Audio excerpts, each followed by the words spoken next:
मुझसे बहुत बड़ी गलती हो गई मान सिंह। सबूतों के बजाय हमें आप पर यकीन करना चाहिए था। आप ऐसा मत कहिए शहंशाह, आपने वही किया जो एक शासक को करना चाहिए था। यह आपका ही विश्वास था जो आप इस मामले की गहराई तक पहुंचे, और आपने ही असली अपराधी को पकड़ा। और जिस दिन आप हमसे मिलने आए थे तभी हम समझ गए थे कि आप कोई कसर नहीं छोड़ेंगे हमें बेगुनाह साबित करने के लिए। होशियार, शहंशाह जलालुद्दीन मोहम्मद अकबर तशरीफ ला रहे हैं। शहंशाह इस वक्त यहाँ?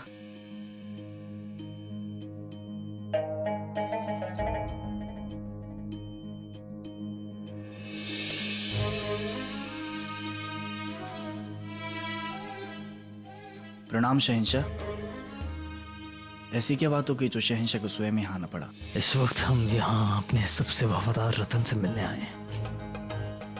यह जानकर हमें बेहद प्रसन्नता हुई कि आप अब भी हमें अपना विश्वास पात्र समझते हैं। आप हमारे लिए कितने खास हैं, इस बात को समझने के लिए इतना काफी नहीं कि हमने महज आपको नजरबंद किया है, कैद खाने में नहीं डाला। हम यहाँ बतौर शहंशाह नहीं, आपके तालिक होने के नाते आपसे मिलने आए हैं और ये बताने आए हैं कि बेटा सारे सबूत आपके खिलाफ हैं, इसीलिए हमें मजबूरन ये फैसला लेना पड़ा। अब तो हमें भी लगने लगा है कि कोई हमारे साथ खेल खेल रहा है। शहंशाह हमें भी लगता है ये बहुत बड़ा षड्यंत्र है, क्योंकि केवल हम ही नहीं, आपकी सबसे वफादार बेगम सलीमा बेगम पर भी इल्जाम है।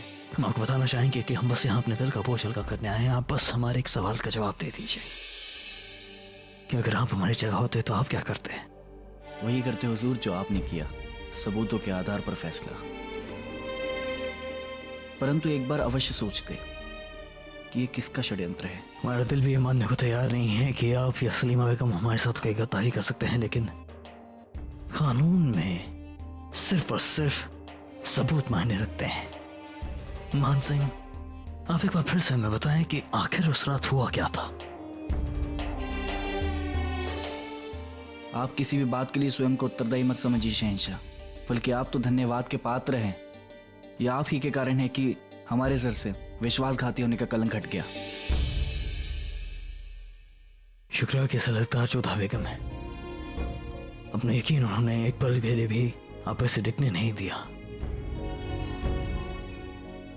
आपकी सजा की मुखालफत करने के लिए उन्होंने अपनी मरियम ज़मानी का ओहदा छोड़ दिया, और जाने अनजाने में हमने भी उनके साथ बहुत कुछ गलत कर दिया। आप चिंता मत कीजिए शहंशाह, अब सब कुछ ठीक हो जाएगा। वे हमारी बुआ से, हम उनको अच्छे तरीके से जानते हैं। वे आपसे ज्यादा देर तक रुष्ट नहीं रह सकती हैं। वे जितना ज्यादा आपसे प्रेम करती हैं, उससे कई अधिक आपका आदर भी करती हैं। तो फिर वक्त आ गया है, तैयारियां कीजिए। कैसी तैयारियां शहंशाह? वक्त आ गया है कि आपका ओहदा, आपका रुतबा, आपकी ताकत आपको वापस दे दी जाए। जब तक हमारे दरबार में बाइज्जत वो सब आपको लौटा नहीं देते, मैं सुकून नहीं मिलेगा राजा मान सिंह।